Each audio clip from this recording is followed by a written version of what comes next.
धन्यवाद जाओ आपण लिंगराज मंदिर आसी बढ़िया प्रश्न टे पचारि आपण को धन्यवाद आउ आमर जो ये श्रीमा चिन्मयी माँ आसी से ग्रहण अच्छा आउ सी भी सुधे एठिकार स्थायी भाव सबुदिन सी स्थिर है ये अनुष्ठान को लक्ष्य रखि शेष जीवन पर्यंत मुतक ये करी मंगल कामना करी आज जो मनुष्य जीवन रहस्य कथा पचारि धन्यवाद आपण मानू वर्तमान शुणु ये मनुष्य जन्म है मनीष मनुष्य दी प्रकार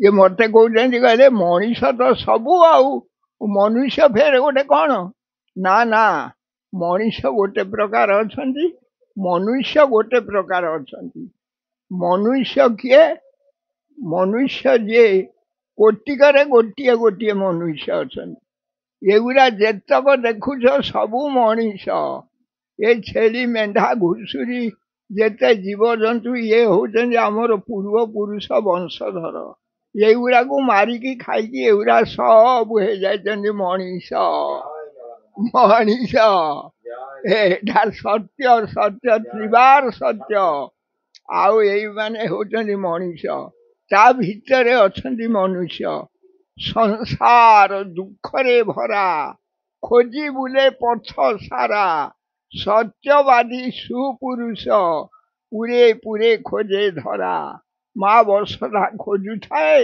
मोर जदि गोटे उपयुक्त संतान जन्म हुंता से मोर मान सम्मान इज्जत रक्षा करता आज माँ यही जो श्रीमा थिले पंडिचेरी श्रीमा अरविंद से श्रीमा चिन्मयी माँ आसी सारा पृथ्वी रे तांकर ना अच्छी सारा पृथ्वी रे तांकर लोक अच्छी आउ सी आसिकी आम गहन रे एठी जेते बळे यही जो देवानंद चैनल ये जेते बळे पूरा प्रचलित है सेते बळे ये ओडिशावासी भारतवासी मते रखी ना बहुत थर बारंबार प्रश्न आमे देखा चाहूँ आम कथा शुणा चाहूँ से देवानंद मत बारंबार की कहे हेले कौन हम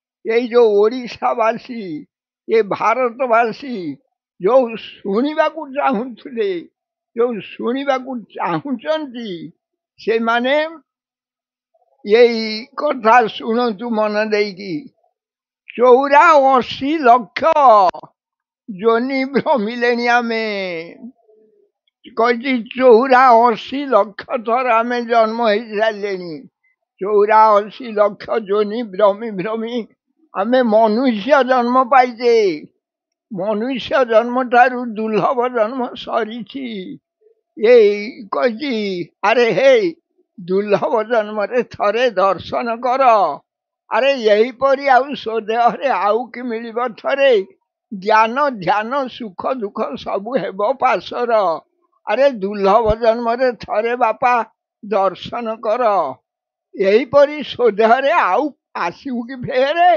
ना ना तू से लगी ये दुर्लभ जन्म रे थरे दर्शन कर तू किए निजु को पचार तू किए मनुष्य जन्म होइछे आमे 84 लक्ष जोनी भ्रमी भ्रमी कही बहुत दान पुण्य कर सारिबा परे कही बहुत जन्म पुण्य फले मनुष्य जन्म महितले मनुष्य जन्म ठारू दुर्लभ जन्म सरी आमे होते कहार संतान आमे होते से पूर्व परंपरा ऋषि मुनिकर संतान अरे केते बड़ कूल रे जन्म होइके आमे कौन करबा को जाउछे आमे आमको से प्रभु विश्वर बापा माँ आमको कौन देइछंती कहिछंती हे ତୁ କ'ଣ କରୁଛୁ? ତୁ 5ଟା ମନ 25ଟା ପ୍ରକୃତି ଗଣ ସହିତରେ ଯୁଦ୍ଧ କର, ଜୟଯୁକ୍ତ ହବୁ। ସେଥିଲାଗି କହିଛି ଏ ମନୁଷ୍ୟ ଜନ୍ମ, ଯେଉଁମାନେ ମନୁଷ୍ୟ, ଯେଉଁମାନେ ମଣିଷ, ମଣିଷ ଗୁରା ଏଇ ବାରମ୍ବାର ଏଇ ପଶୁ ପକ୍ଷୀ ଯୋନିରେ ଜନ୍ମ ହେଇକି ପାଗଳ ହେଇଯାଇଛନ୍ତି। ଆଉ ମନୁଷ୍ୟ କହିଛି ବୁଦ୍ଧି, ବିବେକ, ଜ୍ଞାନର ସୁରକ୍ଷା ପାଇଁ ନିଜର ମେମୋରି ଦରକାର, ବ୍ରେନ୍ ମେମୋରି। ସେ କେମିତି ରହିବ? କହିଛି ବାଲ୍ୟକାଳୁ ଧନ ଧର୍ମ ମୁଁ ସଞ୍ଚିବି, ଏ ଜୀବନ ଅନିଶ୍ଚିତ, କେଜାଣି କାହାର ଆଜି ମୃତ୍ୟୁ କାଳ ହୋଇଯିବ ଉପସ୍ଥିତ। କେତେବେଳେ ଆମେ ମରିଯିବା ଆକୁ କେହି କହିପାରିବେ ନାହିଁ। ସେଥିଲାଗି କହିଛି ବାଲ୍ୟକାଳୁ ଧନ। ଧନ କ'ଣ? ନିଜର ବୀର୍ଯ୍ୟ ଧନ। ଇଏ ବାଲ୍ୟକାଳୁ ଧନ ଧର୍ମ, ସେଇ ଧର୍ମ କହିଛି ଧନ ଅର୍ଜିଣ ଧର୍ମ କରି, ଧର୍ମେ ପ୍ରାପତ ନରହରି। ସେଇଥିରୁ ଯଦି ତୁ ପ୍ରକୃତି ଗଣ ସହିତ ଯୁଦ୍ଧ କରିପାରିଲୁ ତାହେଲେ ତୁ ଜୟଯୁକ୍ତ ହବୁ। ଆଉ ବୁଦ୍ଧି, ବିବେକ, ଜ୍ଞାନ ଆସିବ। ତୁ ଏ ଜ୍ଞାନର ଅଧିକାରୀ ହେବୁ।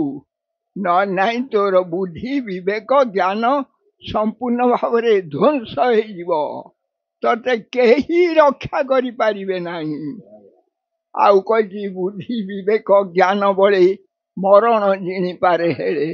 ବୁଦ୍ଧିକୁ କରି ଆଗୁସାର, ପଣ୍ଡିତ ଜନ ବ୍ୟବହାର।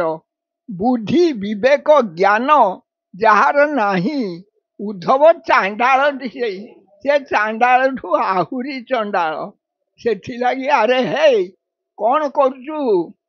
ତମର ଧର୍ମ କ'ଣ? ନା ସନାତନ ଧର୍ମ। ସନାତନ ଧର୍ମ, ଯୋଉ ସନାତନ ଧର୍ମ ଇଏ ହଉଛି ଆଦ୍ୟ ଧର୍ମ, ଆମର ନୁହେଁ, ସାରା ପୃଥିବୀରେ ଧର୍ମ ସନାତନ ଧର୍ମ। ଧର୍ମଶାସ୍ତ୍ର କ'ଣ? ସାରା ପୃଥିବୀରେ ଶ୍ରେଷ୍ଠ ଧର୍ମଶାସ୍ତ୍ର ଗୀତା, 18 ଅଧ୍ୟାୟ, 700 ଶ୍ଲୋକ। ପଢ଼ନ୍ତୁ, ପଢ଼ାନ୍ତୁ, ବୁଝନ୍ତୁ, ବୁଝାନ୍ତୁ, ବୁଝାଇଲେ କୋଟି କୋଟି ପୂର୍ଣ୍ଣ ତୀର୍ଥର ଫଳ ପାଇପାରିବେ। ଆଜି ଆମ ସମାଜ କାହିଁକି ଧ୍ୱଂସ ହେଉଛି? ନା ଆମେ ପ୍ରକୃତି ଗଣ ସହିତ ଯୁଦ୍ଧ ନ କରିପାରି ଶେଷରେ କ'ଣ କରୁଛେ? ଧ୍ୱଂସର କରାଳ ମୁଖରେ ସମ୍ମୁଖୀନ ହେବାକୁ ଯାଉଛେ। ବର୍ତ୍ତମାନ ସବୁ ସ୍ୱାର୍ଥରେ ବ୍ୟସ୍ତ। କହିଛି ଦେଶର ଉନ୍ନତି ସେ କାହୁଁ କରିବେ, ନିଜ ସ୍ୱାର୍ଥରେ ଯାର ବ୍ୟସ୍ତ ମନ। ଶାଗୁଣା ବିଲୁଆ ଚିକିତ୍ସକ ହେଲେ ଶବ କି ପାଇବ ପ୍ରାଣ। ଶବଟାକୁ ନେଇକି ଶାଗୁଣା ବିଲୁଆ କତିରେ ଥୋଇଦେଲେ, ଆଜ୍ଞା ଟିକେ ଚିକିତ୍ସା କରିକି ଆକୁ ଭଲ କରିଦିଅନ୍ତୁ। ସିଏ କହୁଥିବ ଇଏ ପଳେଇ ଯାଆନ୍ତା କି ମୁଁ ନେଇଯାଆନ୍ତି। ସିଏ କହିବ ମୁଁ ଇଏ ପଳେଇ ଯାଆନ୍ତା କି ମୁଁ ନେଇଯାଆନ୍ତି। ଇଏ ଶାଗୁଣା ବିଲୁଆ ଚିକିତ୍ସକ ହେଲେ ଶବ କି ପାଇବ ପ୍ରାଣ। କହିଛି ଦେଶର ଉନ୍ନତି ହେବ କିରେ ଭାଇ, ସ୍ୱାର୍ଥକୁ ସାରଥି କଲେ। ଆରେ ଟାଣେ କିରେ ଗାଡ଼ି ଦାନାର ତୋବଡ଼ା, ଘୋଡ଼ା ମୁଖେ ବନ୍ଧା ଥିଲେ। ଘୋଡ଼ା ମୁହଁରେ ଖାଇବାକୁ ନ ଦେଇକି ତାକୁ ଚାବୁକୁ ଦେଲେ ସିଏ ଧାଇଁବ ନା।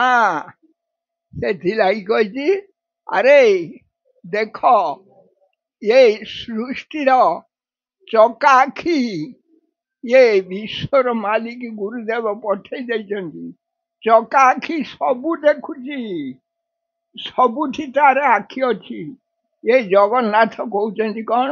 ଜଗନ୍ନାଥ କାହିଁ? ଆରେ ଜଗନ୍ନାଥଙ୍କୁ ଦେଖିପାରୁନୁ?